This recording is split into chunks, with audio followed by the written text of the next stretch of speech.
Hi everyone, I hope your prelims went well.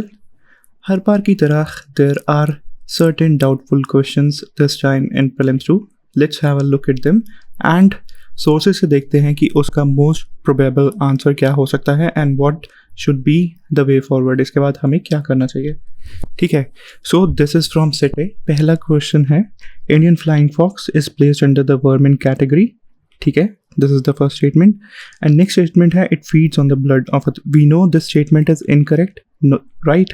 It feeds on fruits. But अब हम देखें statement 1 को. क्या ये statement 1 पूरी तरह से correct है? अब उसने क्या लिखा है is placed under the vermin category in Wildlife Protection Act. अब जो हमारा Wildlife Protection Act था, ठीक है, उसकी अभी 2022 में एक अमेंडमेंट हुई गई. तो जो अमेंडमेंट से पहले था उसके पहले क्या लिखा होता था कि जो शेड्यूल 5 में एनिमल्स हैं, ये सब एनिमल्स दिए हुए थे, फ्रूट बैट्स को ही फ्लाइंग फॉक्स इसी के अंडर आता था, तो उन सबको दे वर कंसिडर्ड वर्मिन. तो अब इसके बाद जब 2022 में अमेंडमेंट हो गई, अब क्या लिखा है कि the central government may by notification declare any wild animal specified in Schedule 2 to be vermin. तो जो Schedule 2 में एनिमल्स हैं उनमें से किसी भी एनिमल को इट कैन डिक्लेयर वर्मिन. तो हर एनिमल जो Schedule 2 में है वो वर्मिन नहीं होगा. It is up to the central government. तो टेक्निकली अगर हम देखें तो this statement also becomes wrong, क्योंकि वर्मिन कैटेगरी पर्टिकुलरली उसमें मैंशनड है ही नहीं. It is up to the government to decide based upon schedule 2. अगर पुराने एक्ट के अकॉर्डिंग होता तो this should have been correct. ठीक है. यहाँ पर और भी सोर्स देख लो. दिस इज़ फ्रॉम 2021, तो ये अमेंडमेंट से पहले हो गया. तब के लिए it was considered vermin, there is no doubt about that. और हिंदू के आर्टिकल में भी लिखा है कि it had a similar official status under schedule 5, but amendment के बाद उसको शेड्यूल 2 में डाल दिया. ठीक है. बट अब based upon my experience and past I am telling you कि यूपीएससी इसको नहीं मानेगी. They will consider this statement correct, क्योंकि वो जनरली करेक्ट मानेगा इसको. वाइल्ड लाइफ प्रोटेक्शन एक्ट के अंडर गवर्नमेंट मानेगा ही उसे. ठीक है. और अगर हम इसको इनकरेक्ट मान भी लें तो हमारे पास कोई ऑप्शन है ही नहीं जिसमें दोनों इनकरेक्ट हैं. सो अगर हम जनरली करेक्ट या फिर मोस्ट करेक्ट आंसर की तरफ जाएंगे, so it will be C. ठीक है. अब आता है next question. Next is the Red Sea receives very little precipitation in any form. This statement is correct, no doubt about that. No water enters the Red Sea from rivers. Now इस चीज़ में there is a doubt being raise that no water, this is an extreme statement, no water. अब हमें उसका technical interpretation लेना है या general interpretation लेना है. तो यूपीएससी क्या करता है अपनी आंसर की में, you can also look into the PYQs और जो भी डाउटफुल क्वेश्चन हुआ है वो हमेशा जाता है एक जनरलिस्टिक ट्रेंड के साथ. ठीक है. और जनरलिस्टिक ट्रेंड क्या कहता है? जनरलिस्टिक ट्रेंड कहता है no water enters into the Red Sea from river. ये पूरी एग्जैक्ट स्टेटमेंट देखो. ठीक है. ये ब्रिटानिका सोर्स है, ब्रिटानिका से ही इन्होंने डायरेक्ट स्टेटमेंट ले ली. इवन विकीपीडिया का जो पेज है उस पर भी लिखा है नो सिग्निफिकेंट रिवर्स और स्ट्रीम एंटर्स इनटू द सी. ठीक है. नो डाउट अबाउट इट कि देयर आर स्मॉल रिवर्स या रिवलेट्स जो जाती हैं, जैसे सूडान से बरका रिवर हो गई. ठीक है. और एरिट्रिया की कुछ रिवर्स हैं वो रेड सी में जाएंगी ही.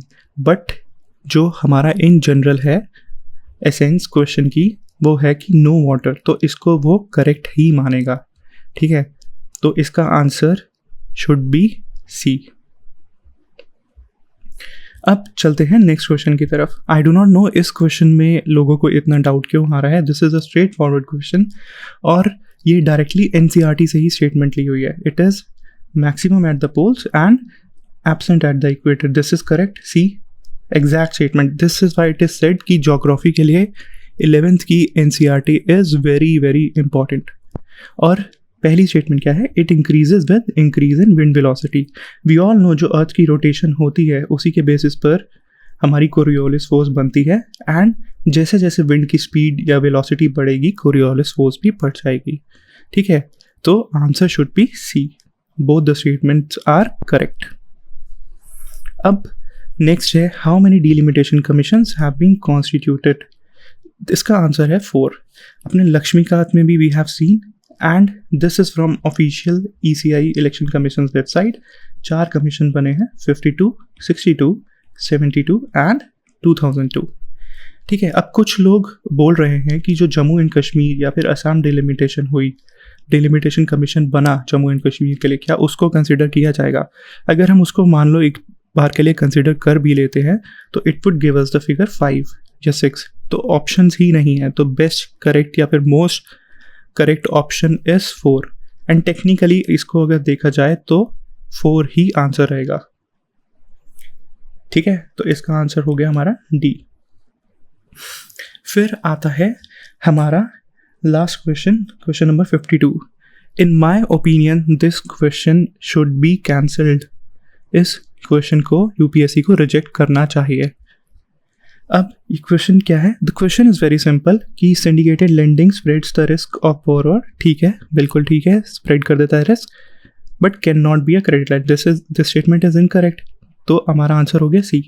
But when we look into the Hindi translation, Hindi में उसने क्या लिखा है कि सामूहिक उधार बहु उधारकर्ताओं यानी कि जो मल्टीपल लेंडर्स हैं उनका रिस्क बढ़ाता है. उनका रिस्क बढ़ा नहीं रहा, उनका रिस्क स्प्रेड कर रहा है. ठीक है.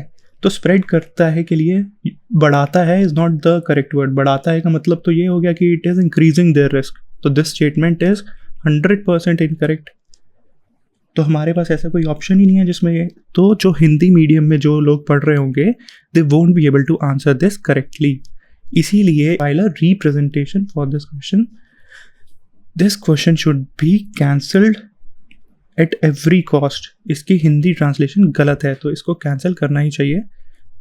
Even if you are not from Hindi medium, you are from English medium, you can file the representation. इसके लिए they have one particular job.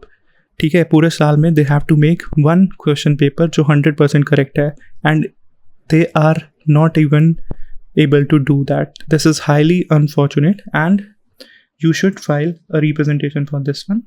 इसके अलावा अगर आपको कोई भी और क्वेश्चन डाउटफुल लग रहा है उसके लिए भी you can file the representation with the source on the link. I'll be sharing the link description में. यहाँ पर जाकर just enter your roll number, register and अपना source साथ में लिख देना क्या आपका source है. ठीक है. Alright. So इन 5 क्वेश्चन के अलावा I don't think there is anything else जो डाउटफुल है. एंड इनका आंसर भी UPSC generally goes to the generalistic side की तरफ जाता है rather than कि पूरा टेक्निकल हो जाए. ठीक है. सो आई होप कि आप लोगों का रिजल्ट अच्छा है प्रीलिम्स में. Please start preparing for mains now. You have very less time. Answer key के डिस्प्यूट्स पर टाइम वेस्ट मत करो. Please start preparing for mains. Start with your optional and start with ethics. इन्हीं के basis पे you will be getting your selection. Please focus on this. Answer key discussion पर time waste मत करो. अब it is done and dusted. Start preparing for mains. All right. All the best to you. Have a great day.